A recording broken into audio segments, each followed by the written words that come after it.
The two words to describe the activity. The Yoruba Unity Forum is conducted. Be the first to know.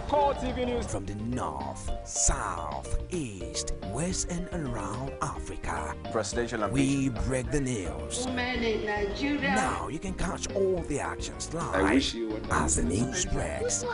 We are Core TV News. Welcome to Core TV Primetime Our News. 24-hour news station.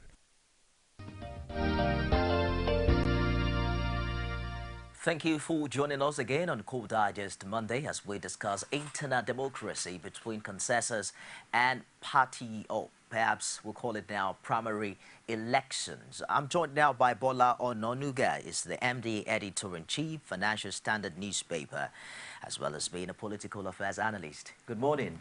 Good morning. And thank you for finding time to join us today. Thank you very much. Now, in your own opinion, which of these two concepts do you think is more suitable for the Nigerian kind of democracy? Very well. The two are practically okay. One, democracy is about creating a level playing field for all interested persons to contest for the election. But for a sitting president, like the other guy said the other time, like in America and other advanced democracy, the sitting president is always given an automatic ticket by his party. That's the sitting president. And the guy suggested several names, which I quite agree with. Now, for a party like APC, it's going to be difficult because now they just want to take a shot at the presidency. So they should create a level playing field for everybody. They should go and face the primary. Because you have sold for more than one person. You cannot now go behind and go and be doing horse trading. The best candidate should be allowed to emerge through party primaries. Though it's an expensive venture, but I think they can weather the storm financially. It's time wasting. I'm sure they will have the patience to manage it. It's cumbersome. I'm sure they have enough warehouse to sort out things. But they, in APC and other parties whatsoever, should go for purely party primary. The question now is the credibility of this primary, because the fear of General Buhari, for instance, is that money bags can easily buy their way. All is needed is just to pay off the delegates that are coming for the election. Well, I've seen other democracies in other parts of the world going for the presidency. It's not for somebody who cannot manage his resources. How do you manage your resources? You must have a campaign organization who will fund your activity. You don't necessarily need to be rich. So if that is the tactic that is political rivals want to use against him, then let him also rally around his supporters and make them to cough out something. I mean, for instance, I read it on the page of paper today that some youth from the north, they donated maybe 2 million or thereabout for Jonathan to purchase form. And I know that President Obasanjo in 1999, they did a fundraising for him. In 2003 as well, fundraising was conducted for him. Again, during, what's his name, the late president, Umaru Musa Yar'Adua, they also did fundraising for him. It's not as if all these people, they have money. It's not about fear. It's about you having your supporters, your campaign organization, for them to muster together some funds from everywhere they can. One naira to 2 naira can turn out to be billions. But what does these tales about the kind of politics we play in this part of the nation, where you have to get enough money to spread around and give to as not many here. as possible? Democracy is a very expensive presidential system of government. It's a very expensive system to run. Okay.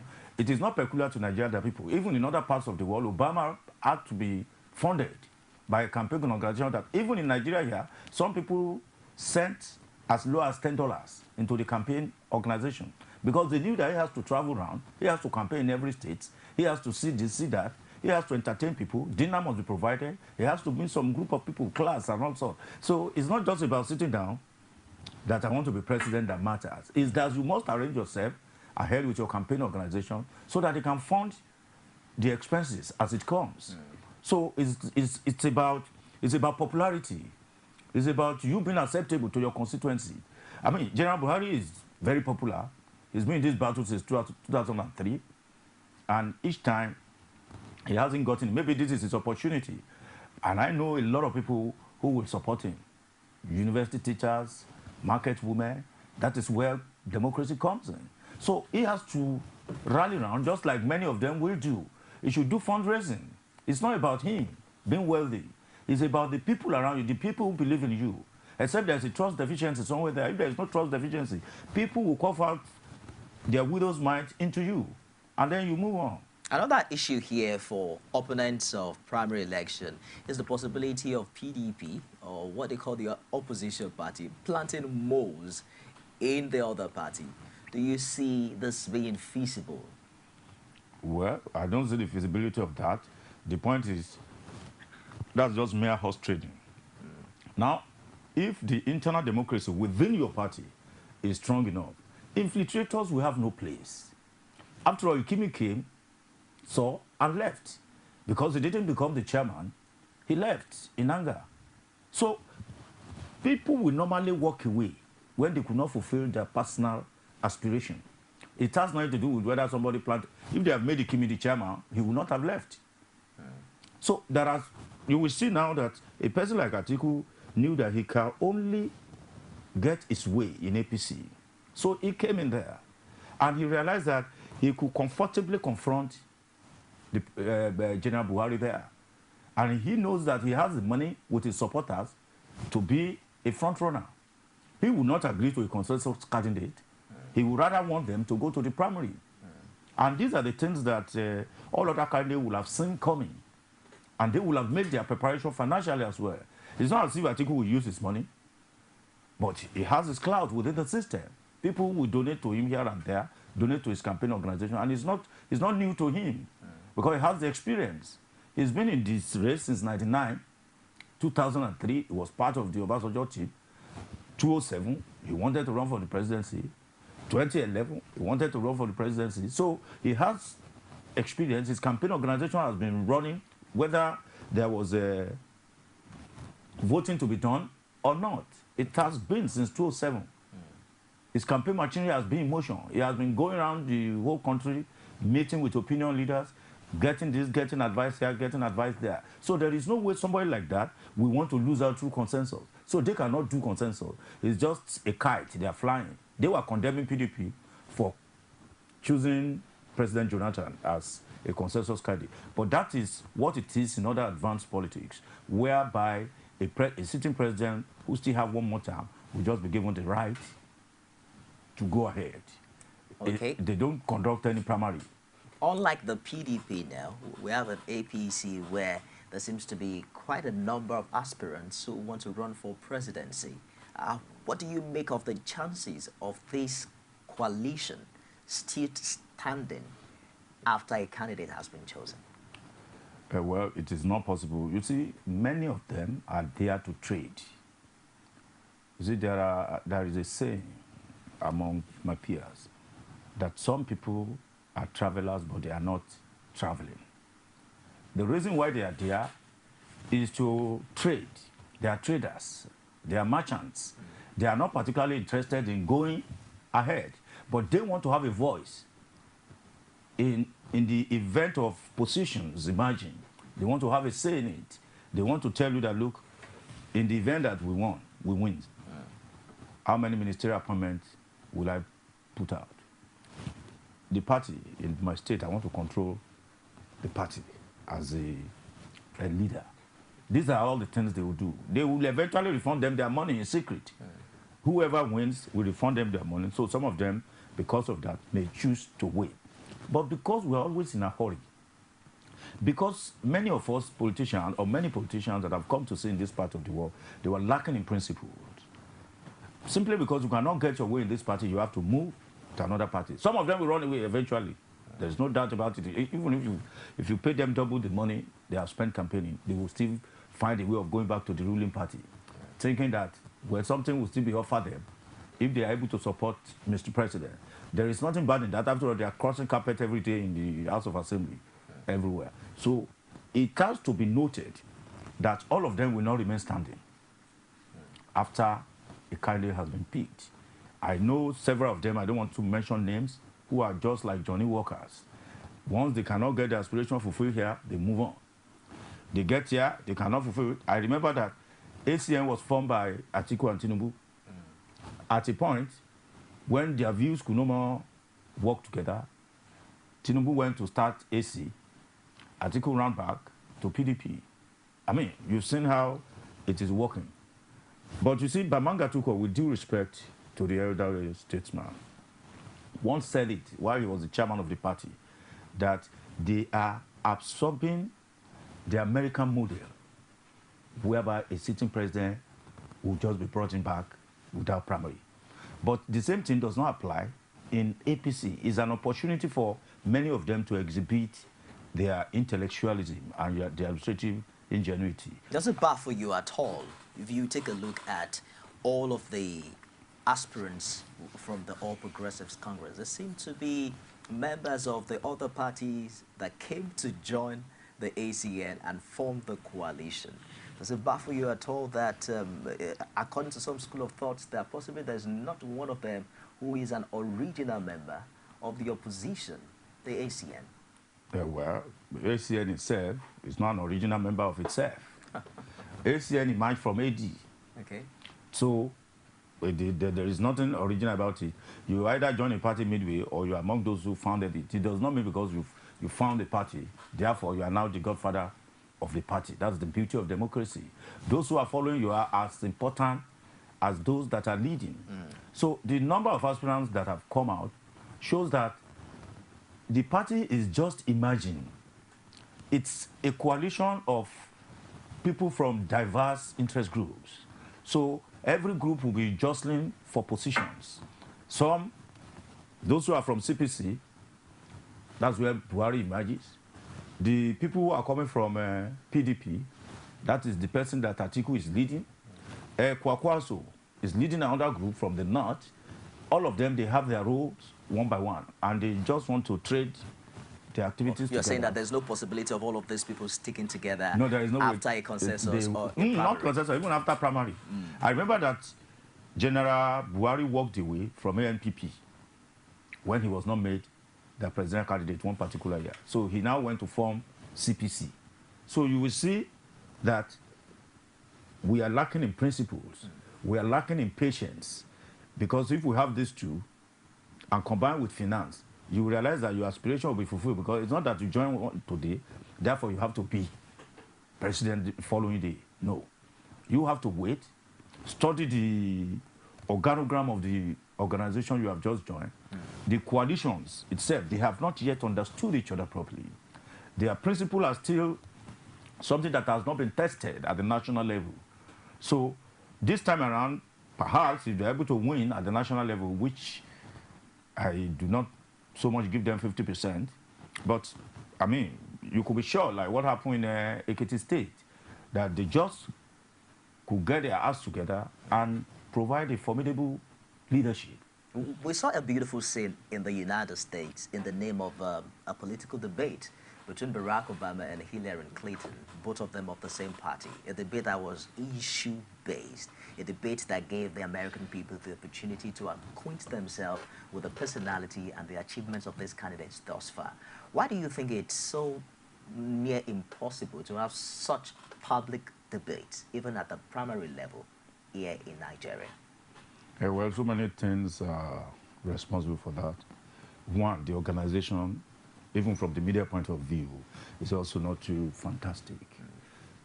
Two, there is the issue of fear among the contestants, that if I come out and talk like this, my opponent will be using it to lambast me.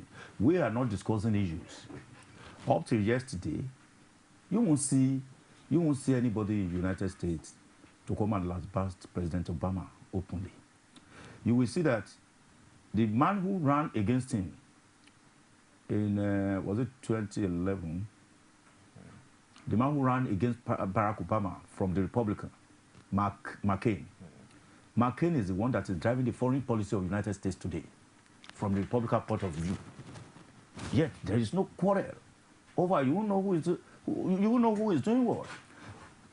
Hillary Clinton, after fighting it out with Obama, accepted the position of Secretary of State. That's right. And you won't see them criticizing each other openly. Let me just hold you for a minute. Let's take this call from Kaduna. Good morning, Nasir. Hello. Good morning. Go ahead with the contribution. Hello, good morning. Please. How is it? Hello, good morning. Go ahead, Nasir. We're with you. Hello, good morning. I'm Nasir. I'm calling from Kaduna. Please go ahead. Go ahead with the contribution. Okay. Thank you very much. I appreciate the comments being made by the guests. And I always appreciate your station for enlightening the public. But I just want to make a correction to the guests. That at one time, Buhari, the secretary, maybe form a party while the NPC could not make him the presidential candidate. I doubt if there is any such time. He has always been choosing, but at the time he just decided to form, due to some problems, to form CPC. Okay. That was just the correction I want to make. And I appreciate all the comments being made so far. May God help us all. Yeah. Thank you very much for your contribution all the way from Kaduna. Now, moving on now, we're talking about why it is impossible to have issue-based public debate. Because at a time, it looks as if Nigerians just make their decision based on personal opinion and their own assumption of the personality of the kind of leadership we have. And oftentimes, this has also led to people who, at the end of the day, are not really complete leaders in the sense of it. People who can stand up to articulate their dreams and their desires, their plans and their policies for the country. How do you think we can have that paradigm shift from the status quo? Well, thank you very much. Let me tell you that for the very first time in the states, during governorship elections, Lagos State, for that matter, came up with all the aspirants. And everybody was able to discuss issues. That's what I mean by administrative capacity of the organizers. They warned them before they started that, look here, we are not here to abuse. We're here to look at issues. And you have to be strictly go for the issues and not for individuals. More often than not, even when it is organized by the media, we're always afraid. There is the fear of a sitting president coming to stand here with other aspirants from other parties, because up till this morning, you will find out that opposition, instead of them to itemize what they want to do, they are busy criticizing the president, the wife, and that. Is that what Nigerians want to learn about this time? Then too, we do not have the political maturity yet, to be very fair. We do not have the political maturity yet. You see, it is different from you carrying a newspaper and reading. When you go for a debate, you have to be very sure of yourself. Many of these characters are lacking in confidence because they know that the questions you want to ask them might be embarrassing for them. They are not articulate as leaders. Not that they cannot do it. But you see, how many of these people have a research team? Just a minute. We have another caller from Kaduna. Good morning, Yusuf. Please go ahead with the contribution, Yusuf. Hello? Go ahead with the contribution, please.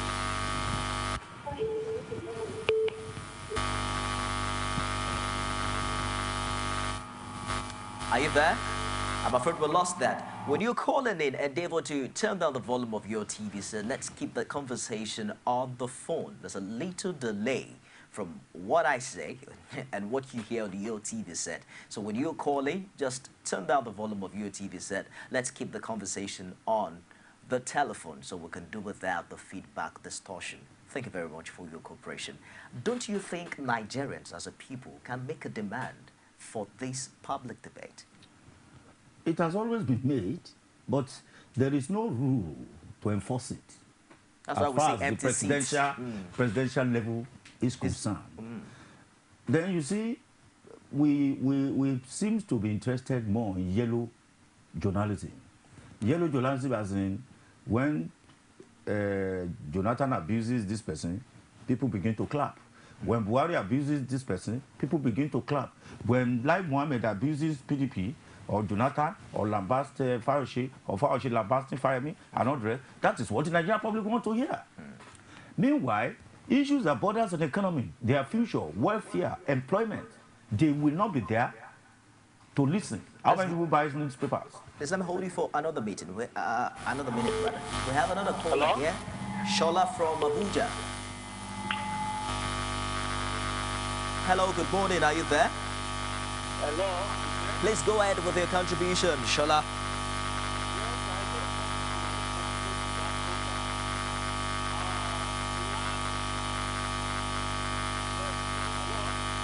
Go ahead, please. Are you there? Okay. Please, just try to ensure that the TV set is turned We are down. in a situation where the aim of the president, they are using the law.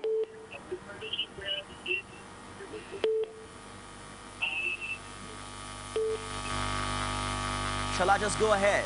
Okay. We're with you. Just go ahead with your contribution. We have a situation where the aides of the president, they are using the leaders in this in order to react to situations. And I want to say this, is referring to Obama. I've never seen the aides of Obama abusing or insulting any leaders or the opposition in the United States of America. So the aides of the president must be able to respect the Nigerians. They must be able to respect our leaders if they want the same thing to be given to the president. So I believe the president needs to caution his aides.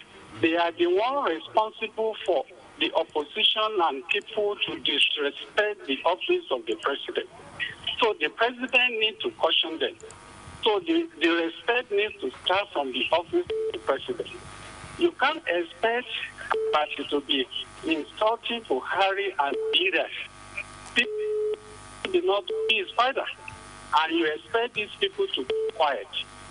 So that's the situation. The president needs to start that aspect with respect first before Nigerians can follow. Thank you very much for your very incisive contribution, Shola, from Abuja. Okay, let's just move quickly away from there. We spoke earlier about Obasanjo's caution for political parties not to fuel the same religious candidacy. I just want to quickly have your opinion on that. Do you think that at this stage, at this time in our political history, and our maturity that you made mention earlier, Nigerians are still so much concerned about what religion a candidate has? Coming from a man who has seen it all, a person of the caliber of Obasanjo, you can't take it away from him. He understands the geography of this country. He knows that Boko Haram is in existence, and it has always been. Since 1982, that we have Matatsine uprising, to 1984 when Buhari was there, when we have another Matatsine uprising, to 86 when Babangida also crushed the Matatsine uprising then. So looking at that, and the way Christians have always been used as experiments by these jihadists, and even they end up killing even more Muslims at the end of the day, yet they were saying that they wanted to protect these Muslims and their culture. So you realize that looking at the geography of this country and the configuration of the different tribes and religions, if you say that a Muslim ticket will work, then you can as well say that they should choose the same person in Niger State. From Niger State. Let's take this caller this country. From Ilori. Good morning, Bolaji. According to what the people, right? Yes, Hello? go ahead, please. Hello? Please go ahead with the contribution, Bolaji. Hello? Go ahead, go ahead. Hello? We're with you, Bolaji. Go ahead with the contribution. Okay. According to what the presenter is saying, right? He said okay, yeah, I'm hearing you. He said I think what the presenter is saying. He said Nigerian politics is not yet mature, right? PDP as well. Instead of we to declare a primaries You understand? It's not which was declared the primary. They did not. They decided to choose a strong candidate. You understand? And you said something that we have not gotten to the level of maturity in other parties that we like criticizing about others. Then what can you say concerning party, or you are so biased about one particular party or not? That is what I want to be sure of. I hope you get my question right. Yes, I'm sure you did. Thank you, Bolaji, for your contribution. I'm sure you quickly want to respond to that. To respond. He has asked a very fundamental question. By virtue of our own calling, if you must know, we are not supposed to take side. I'm not a card-carrying member of any party. Though as a human being, as a Nigerian, I have my sympathy for a political party or the other.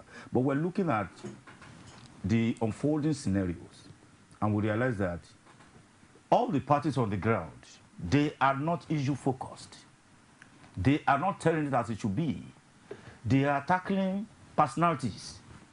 Parties are abusing each other in order to gain political advantage, which ordinarily, if this were to be America, you will get political zero. Okay. But because of our own situation, peculiarly, we want to trade insults in order to insult Nigerians. That is not the way it should be. All of us went to school, but the fact that most people that will vote, they are naturally not those who have gone to school. On the day of election, perhaps medical doctors will prefer to stay away instead of going to go and face talks on the road. Lawyers will prefer to stay away, and the people who are qualified to vote will not even come out. So you now leave the field for the talks to go and be doing field day. What does the talk want to hear? That man is an idiot. This man is this man is that. He does not have time to even read papers, except what they interpret for them on radio in the morning. And sometimes the information that this man will get in the morning, by the time he's relating it at the garage, he's saying something else. He's no more communicating. He's just looking at something that is victory-like to sell. So we are not saying that one party is better than another.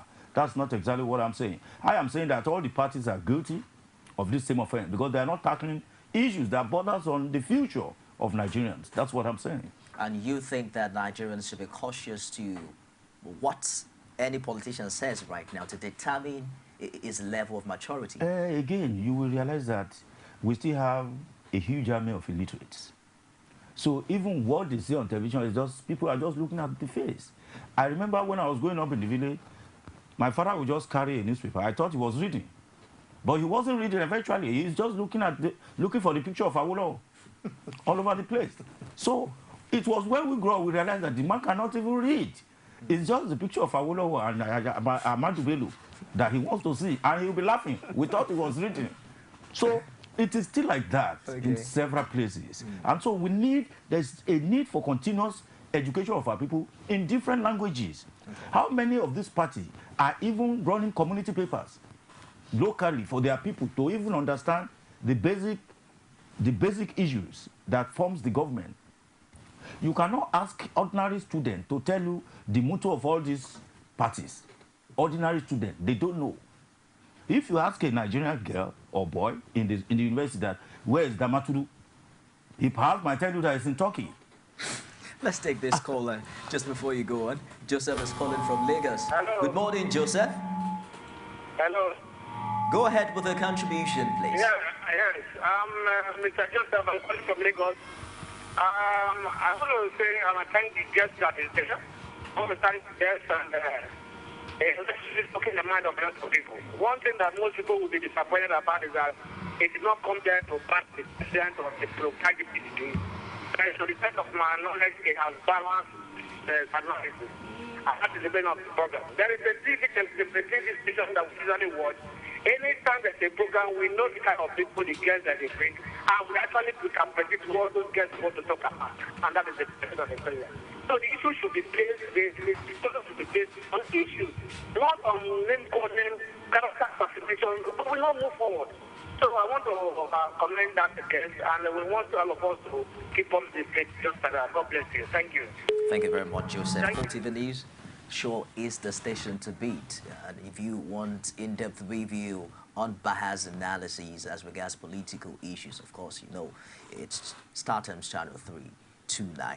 Well, let's wrap it up this way, because you were cut short when you were talking about the same religion ticket which the former president talked about. I just quickly want to remind you of what happened in Lagos, where Governor Raji Fashola actually abolished the use of hijab in schools, and he was taken to court for that.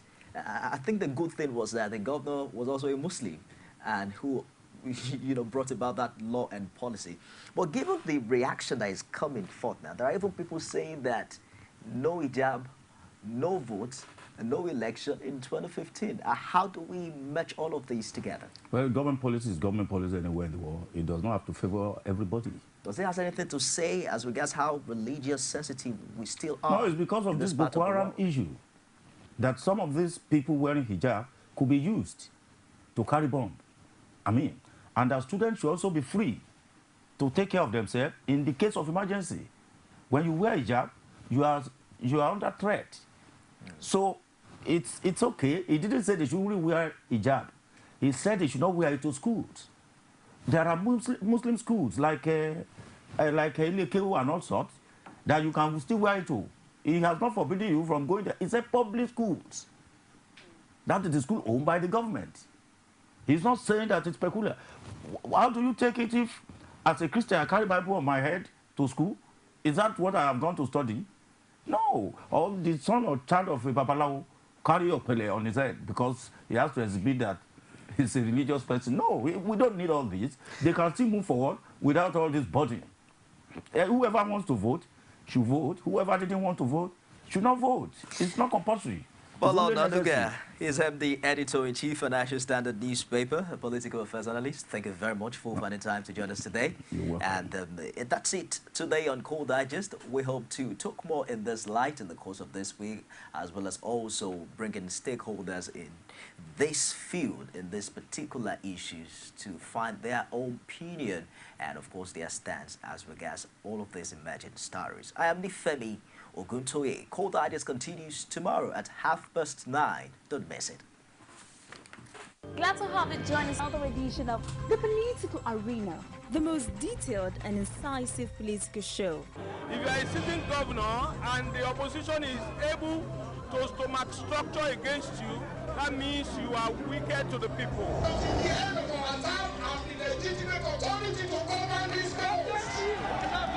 Give me 20 minutes to move or they will shoot me. He has no chance for survival. If he likes himself, this is the best time to get out before he perishes. The PDP as a ruling party has failed. So anybody who thinks that government will fold his hands and allow miscreants to take over the streets of Osun State and cause havoc is deceiving himself. the good, bad, ugly, and beautiful sides of the Nigerian political system. Join me every Sunday at 9:15 p.m. on Cool TV News.